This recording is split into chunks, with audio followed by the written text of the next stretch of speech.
యేసుక్రీస్తు నామంలో అందరికీ వందనాలండి. ఈ దిన ధ్యాన భాగంగా మత్తయి సువార్త 3వ అధ్యాయము 1 నుండి 10 వచనాలు ధ్యానం చేసుకుందాం. ఇక్కడ కొందరు వ్యక్తులు కనిపిస్తున్నారు. మొదటిగా యోహాను. ఇక్కడ యోహాను బాప్తిస్మం ఇచ్చి యోహాను గురించి చూస్తే, యోహాను దేవుని ప్రవక్త. ఆయన రానున్న రక్షకుడైన యేసుక్రీస్తును ప్రకటించాడు. ప్రవక్తగా యోహాను ఈ లోక ఆడంబరాల్ని త్యజించాడు. అధిక ధరలేని మామూలు దుస్తుల్ని అతను ధరించడం మనం ఇక్కడ చూస్తాం. అతి సాధారణమైన భోజనం తిన్నాడు. నిరాడంబరమైన సామాన్య జీవితాన్ని జీవించాడు. నిజమైన ప్రవక్తలలో సాధారణంగా కనిపించే లక్షణాలలో ఇవి మెయిన్ కనిపించే లక్షణాలు. నేటి కాలంలో అనేక మందిలో కనిపిస్తున్న వస్తువులపైన మక్కువ, ఆడంబరాల పట్ల ప్రీతి, డబ్బు మీద వ్యామోహం, అంటే ధనాపేక్ష, ఇలాంటివన్నీ కూడా ఏంటంటే అప్పటి ప్రవక్తల్లో కనిపించలేదు. నిజ క్రైస్తవుల్లో నిజంగా క్రీస్తును అనుసరిస్తున్న మనలో ఈ లక్షణాలు ఉన్నాయా? ధన వ్యామోహం, డబ్బు మీద అంత ఆశ, అత్యాశ, ఆడంబరాలు, ఇవన్నీ మనల్ని దేవునికి దగ్గరగా తీసుకెళ్ళలేవు. ఈ బాప్తిస్మం ఇచ్చి యోహాను యూదయ అరణ్యంలో పరలోక రాజ్యం సమీపించింది, మారు మనసు పొందండి అని చెప్పి ప్రకటించడం ఈ 2వ వచనంలో చూస్తాం. ఈ యూదయ అరణ్యం అంటే యెరూషలేము మరియు బెత్లెహేముకు తూర్పుగా ఉన్న ఎడారి ప్రాంతం అన్నమాట. అది యోర్దాను నది మరియు మృత సముద్రం వరకు కూడా విస్తరించి ఉంది. మత్తయి సువార్త 3వ అధ్యాయం 3వ వచనంలో ఒక ప్రవచనాన్ని మనం చూస్తాం. ఇక్కడ యోహాను గురించి చెప్పిన ప్రవచనం అన్నమాట. ఇది యెషయా గ్రంథం 40వ అధ్యాయం 3వ వచనంలో మనం చూడవచ్చు. బాప్తిస్మం ఇచ్చి యోహాను పరలోక రాజ్యం సమీపించింది, మారు మనసు పొందండి అని ప్రకటిస్తున్నాడు. ఇక్కడ మారు మనస్సు లేదా పశ్చాత్తాపం పొందండి అనే మాటలు బైబిల్లో 70 కంటే ఎక్కువ సార్లు మనకు కనిపిస్తున్నాయి.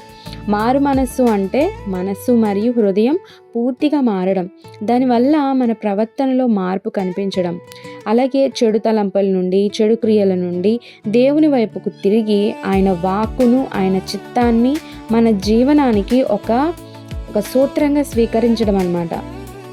మారు మనస్సు బైబిల్లో చెప్పబడిన ఈ పశ్చాత్తాపం లేదా మారు మనస్సు మనము చేసిన పాపాలకు మనకు విచారం కలుగుతుంది. చూడండి, ఏదన్నా పాపం దేవునికి వ్యతిరేకంగా మనం పాపం చేసినప్పుడు, దేవునికి వ్యతిరేకంగా చేయడమే కదా పాపము, ఆజ్ఞాతిక్రమమే పాపము. సో ఆ పాపాలు ఏమన్నా చేసినప్పుడు మనం పశ్చాత్తాపడే వరకు కూడా మనకి నిద్ర కూడా పట్టదు. చేసిన పాపాల నుండి విడుదల కావాలి, తొందరగా నేను దాని నుంచి బయటకు రావాలనే ఒక కోరిక కలుగుతుంది. యేసును రక్షకుడిగా అంగీకరించాలంటే ముందుగా మనిషి తాను పాపి అని గ్రహించాలి. అంతేకాదు తన పాపాల నుండి పశ్చాత్తాపడాలి. ప్రతి మనిషి పాపి అని చెప్పి బైబిల్ సెలవిస్తుంది కదా. సో అందుకే యోహాను అంటున్నాడు, మారు మనసు పొందండి అంటున్నాడు. మనం చేసిన పాపాలన్నీ కూడా ఒప్పుకోవాలి. ఒప్పుకోవడమే కాదు, వాటిని విడిచిపెట్టాలి. ఇక్కడ 5వ వచనంలో చూస్తే, ఆ సమయంలో యెరూషలేము వారును, యూదయ వారందరూ, యోర్దాను నదీ ప్రాంతంలో వారందరూ అతని యొద్దకు వచ్చి ఆయన దగ్గర బాప్తిస్మం తీసుకుంటున్నారు. అయితే అక్కడికి దాని తర్వాత వచనంలో పరిసయ్యుల్లోనూ సద్దుకయ్యులలోనూ అనేకులు బాప్తిస్మం పొందవచ్చుట చూచి, సర్ప సంతానమా, రాబో ఉగ్రతను తప్పించుకోవడానికి మీకు బుద్ధి చెప్పిన వాడెవడు అని అక్కడ యోహాను చాలా మాటలు మాట్లాడడం మనం చూస్తాం. అయితే ఇక్కడ పరిసయ్యులు అలాగే సద్దుకయ్యులు బాప్తిస్మం పొందడానికి వచ్చారు. ఇక్కడ ముందుగా పరిసయ్యుల గురించి చూస్తే, ఈ పరిసయ్యులు యూదుల్లో చాలా మతనిష్ట లేదా సనాతన భావాలు గల ఒక మతశాఖ అన్నమాట. వీరు ఏం చేసేవాళ్ళంటే, వారి ముందు తరాల నుండి వచ్చిన ఒక మత సాంప్రదాయాలు, అంటే వాళ్ళ ముందున్న వాళ్ళ పితరులు ఏమైతే చేసేవాళ్ళో ఆ మత సాంప్రదాయాలన్నీ చాలా జాగ్రత్తగా పొల్లుపోకుండా చేసేవాళ్ళు అన్నమాట. అలాగే మత సాంప్రదాయాలనే కాకుండా మోషే ధర్మశాస్త్రాన్ని పొల్లుపోకుండా నొక్కి పాటించమని చెప్పేవాళ్ళు అందరికీ కూడా. అంతేకాదు వీరిలో చాలామంది తామే న్యాయవంతులు అని అనుకునేవాళ్ళు. ఇతరుల కంటే వాళ్ళే పరిశుద్ధులు అని అందరికీ దూరంగా ఉండేవాళ్ళు. వీరి మాటలకి, వీళ్ళు చెప్పే బోధలకి, అంటే వీళ్ళ పనులకి అసలు సంబంధమే ఉండేది కాదనమాట. వీరి కపట భక్తిని యేసుప్రభువు చాలా తీవ్రంగా ఖండించడం ఇంకా ముందుకు వెళితే 23వ అధ్యాయంలో మనం చూడవచ్చు. ఈ క్రొత్త నిబంధన గ్రంథంలో యేసుక్రీస్తుని వీరు వ్యతిరేకంగా ఉండడాన్ని కూడా మనం చూస్తాం. వీళ్ళు కంప్లీట్‌గా యేసుక్రీస్తుకి వ్యతిరేకంగా ఉండడం మనం చూస్తాం తర్వాత అధ్యాయాల్లో. రెండవది సద్దుకాయలు. వీరు యూదుల్లో మరొక శక్తివంతమైన మతశాఖ. వీరు కూడా ఏంటంటే వీరి మత సిద్ధాంతాలు దేవుడు చెప్పిన సత్యాలకు చాలా ఆపోజిట్‌గా ఉంటాయి. అపోస్తలుల కార్యాలు 23వ అధ్యాయం 8వ వచనంలో ఉంటది. సద్దుకయులు పునరుద్ధానము లేదని, దేవదూతలు ఆత్మ లేదని చెప్పేవారు. సో, సద్దుకయులు ఈ టైప్ ఆఫ్ నేచర్ అనమాట.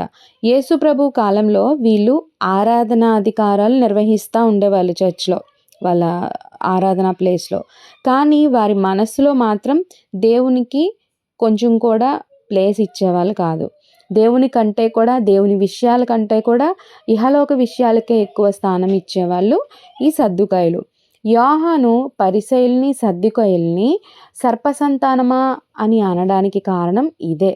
ఎందుకంటే పైకి భక్తి గలవారుగా కనిపించేవాళ్ళు, అలాగే పైకి చాలా అందరి ఎదురుగుండా అమ్మో వీళ్ళు చాలా భక్తిపరులు, వీళ్ళలాగా మనం ఉండాలి, వీళ్ళు నిజంగా దేవుడికి ఇష్టమైన బిడ్డలు అనేలాగా ప్రవర్తించేవాళ్ళు. కానీ లోపల మాత్రం వాళ్ళకి నిజమైన భక్తి లేదు. పెదవులతో దేవుని గౌరవించేవాళ్ళు, స్తుతించేవాళ్ళు, కానీ హృదయం మాత్రం దేవునికి దగ్గరగా లేదు. లోకానికి, లోకానుసారమైన వాటి మీద వాళ్ళకి ఎక్కువ ఇంట్రెస్ట్ ఉండేదన్నమాట. అయితే బాప్తిస్మం పొందితే దేవుని కోపం నుండి, అలాగే అంటే దేవుని తీర్పు నుండి తప్పించుకోగలము అని వాళ్ళందరూ అనుకున్నారు. కానీ యోహానుకు తెలుసు వాళ్ళు నిజంగా పశ్చాత్తాపపడలేదు, వారు పాపాలను విడిచిపెట్టలేదు, వాళ్ళు అలాంటి ఉద్దేశం వాళ్ళకి లేదు. కేవలం వాళ్ళు ఇతరుల దగ్గర ఇంప్రెషన్ కొట్టడానికి, అంటే మేమెంత భక్తిపరులమో అని చూపించుకోవడానికి మాత్రమే వాళ్ళు బాప్టిజం తీసుకోవడానికి వచ్చారు అని చెప్పి యోహాను వారి గురించి సర్పసంతానమా అని అన్నాడు. అంటే అక్కడ అర్థం ఏంటంటే పైకి భక్తి గలవారుగా నటిస్తూ లోపల నిజమైన భక్తి లేదు. నిజమైన భక్తి లేని నాయకులు ఉండడం కన్నా సంఘానికి హానికరమైంది ఇంకేమీ లేదు అని అక్కడ యోహాను చెప్పిన మాటకి ఉద్దేశం. ఇలాంటి సర్పసంతానం నేటి కాలంలో చాలామంది ఉన్నారు. అందరికీ పైకి భక్తి చూపించుకుంటూ అందరి దగ్గర ఇంప్రెషన్ పొందడానికి ప్రాకులాడుతున్నారు. దేవునికి దూరంగా జీవిస్తున్నారు. ఎవరైతే ఈ పరిసయ్యులు, సద్దుకాయుల్లాగా జీవిస్తారో వారు దేవుని ఉగ్రతను తప్పించుకోలేరు. తర్వాత అంటున్నాడు, మారు మనస్సుకు తగిన ఫలాలు ఫలించండి అని చెప్పడం మనం ఇక్కడ చూస్తాం. అంటే చెడు చేయకుండా మానేయడం, మంచి చేయడం నేర్చుకోవడం. ఒకవేళ ఎవరికైనా కీడు చేస్తే వారి దగ్గర క్షమాపణ అడగడం, ఒకవేళ దొంగిలిస్తే దాన్ని తిరిగి ఇచ్చేయడం, ఇంకా ఇలాంటి మొదలైనవి మారుమనసుకు తగిన ఫలాలు. అయితే ఇక్కడ 9వ వచనంలో ఇంకొక మాట, అబ్రహాము మాకు తండ్రి అని మీలో మీరు చెప్పుకొని తలంచవద్దు, దేవుడు ఈ రాళ్ల వలన అబ్రహామునకు పిల్లలను పుట్టింపగలడని మీతో చెప్పుచున్నాను. ఈ యూదుల నాయకులైన సద్దూకయ్యులు, పరిసయ్యులు ఎలా ఉండేవాళ్ళంటే ఒక గర్వంతో నిండిపోయిన వారనమాట. వీరు యూదులు కాని వారిని, అంటే అన్యజనులని తృణీకరించేవాళ్ళు. వీరెప్పుడు అనేవాళ్ళు, మేము అబ్రహాము సంతానము, దేవుడు మాకు ఆశీర్వాదాలను, వాగ్దానాల్ని చేసేసాడు, సో మేము ఇతరుల కంటే గొప్పవాళ్ళము, దేవుని కృప మాపై ఉంది అని వాళ్ళ ఫీలింగ్, వాళ్ళలా భావించేవారు. అందుకే యోహాను వారిని హెచ్చరించాడు. శరీర రీతిగా అబ్రహాము సంతానం కావడం దేవునికి ముఖ్యమైనది కాదు.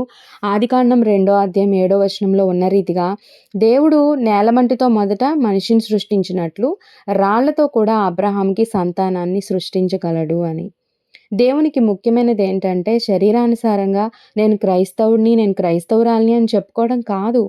హృదయంలో, మనస్సులో క్రైస్తవుడిగా బ్రతకాలి, బ్రతుకుతున్నామా లేదా అనేది ముఖ్యం. నేటి కాలంలో చాలామంది అనుకుంటారు, మా నాన్న, మా అమ్మ చాలా ప్రార్థన పరులు, లేదా నేను ఖచ్చితమైన క్రైస్తవ కుటుంబంలో పుట్టాను, క్రైస్తవ సిద్ధాంతాలు ఫాలో అవుతున్నాను, కాబట్టి నేను క్రైస్తవుణ్ణి, క్రైస్తవురాల్ని అని అనుకుంటున్నారు. కానీ కాదు. దేవుని దృష్టిలో ఒక వ్యక్తి విశ్వాసం, క్రియలు, లక్షణాలు చాలా ముఖ్యం, చాలా ప్రాముఖ్యమైనవి. కానీ అతని పూర్వీకులు లేకపోతే అతని తల్లిదండ్రులు లేదా వాళ్ళ ముత్తాతలు ముత్తమామలు ఎంత ప్రేయర్ఫుల్, లేకపోతే ఎంత క్రైస్తవులు, ఎంత భక్తి ఉంది అనేది దేవుడు ప్రస్తుతం మనలో అది చూడ్డు. మనం వ్యక్తిగతంగా దేవునికి మనం ఎలాంటి వారము అనేది చాలా ఇంపార్టెంట్. 10వ వచనంలో, ఇప్పుడే గొడ్డలి చెట్లు వేరున ఉంచబడి ఉన్నది గనుక మంచి ఫలము ఫలింపని ప్రతి చెట్టును నరకబడి అగ్నిలో వేయబడును. ఒకవేళ మంచి ఫలాలు గనక మనం ఫలించకపోతే వారు నరకంలో వేయబడతారు అని దేవుడు అంటున్నాడు. మంచి ఫలాలు మనం ఫలించకపోతే నరకంలో వేయబడతాం. చూడండి, యోహాను సువార్త 15వ అధ్యాయం 1 నుండి 2 వచనాలు.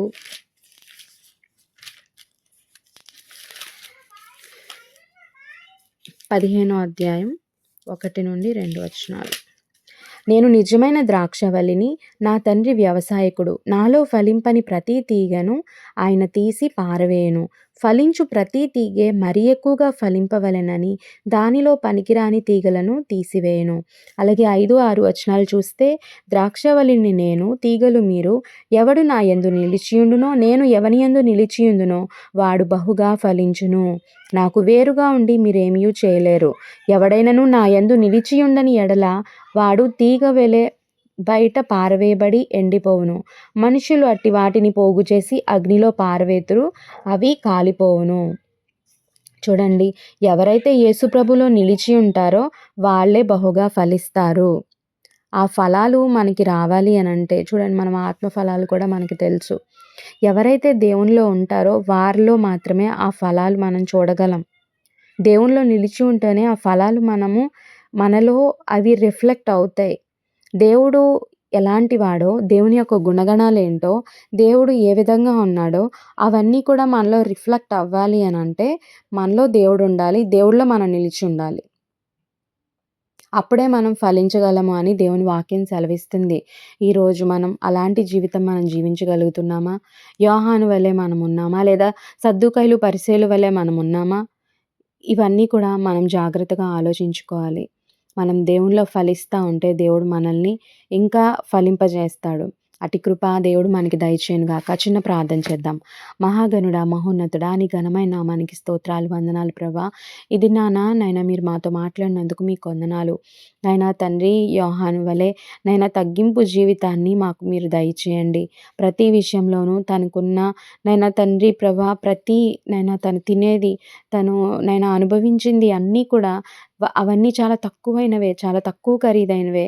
కానీ నీ మీద అతను ఎక్కువ మనసు పెట్టుకున్నాడు. నైనా నీ గురించి ప్రకటించడానికి ఎంతో ఆసక్తి కనపరిచాడు. అతన్ని నువ్వు ఏర్పరచుకున్నావు దేవా. అటువంటి జీవితాన్ని మీరు మాకు దయచేయండి. సద్దూకయ్యులు పరిసయ్యుల వలె అలాంటి నైనా జీవిత విధానము మాకొద్దు తండ్రి. నైనా నిన్ను పోలిన జీవితాన్ని మీరు మాకు దయచేయండి. నైనా సిద్ధాంతాలు, సంఘ సిద్ధాంతాలు, ఆలోచనలు నైనా తండ్రి అవన్నీ ఫాలో అవ్వడం మీకు ఇంపార్టెంట్ కాదు, కానీ మేము మిమ్మల్ని అనుసరిస్తున్నామా లేదా అనేది మీకు ఇంపార్టెంట్ అయ్యా. మేము ఇతరులకి చెప్పేటప్పుడు ముందు మేము నైనా తండ్రి దానికి తగిన వారుగా మేము ఉండడానికి సహాయం చేయండి. నైనా తండ్రి మా జీవితాల్లో మిమ్మల్ని పోలిన జీవితాన్ని మీరు మాకు దయచేయండి. నైనా తండ్రి నీలో బహుగా ఫలించడం మాకు నేర్పించండి.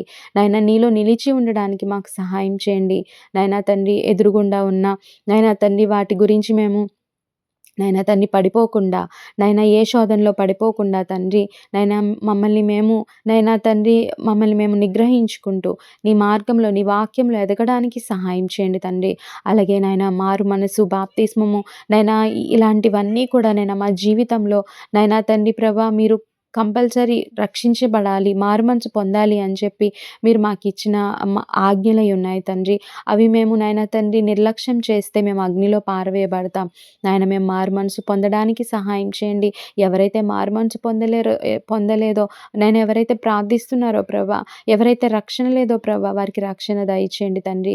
నిజమైన జీవితాన్ని నైనా నిజంగా నీలో ఉన్న జీవితాన్ని ప్రతి ఒక్కరికి దయచేయండి ప్రభా. నీ మార్గంలో నడుచుకోవడానికి సహాయం చేయండి. నేను రక్షించబడ్డాను. నేను ఇంకా ఇలా ఉంటే చాలు, నాకు అయిపోయింది రక్షణ అని నాయనా తండ్రి అలాంటి ఒకవేళ సద్దూకయ్యులు, పరిసయ్యుల వలె అలా ఆలోచించుకుంటున్నారేమో నాయనా తండ్రి ప్రభా, నాయనా ప్రతి దినము మమ్మల్ని మేము సరిచేసుకుంటూ, నీ వాక్యంలో సరిచేయబడుతూ, నీ మార్గంలో ఎదిగేవారిగా ఉండడానికి సహాయం చేయమని, నాయనా మీరే ఈ కొద్ది మాటల్ని మా జీవితాల్లో ఫలించులాగున సహాయం చేయమని యేసు నామములో అడిగి వేడుకొంచున్నాం మా తండ్రి. ఆమేన్.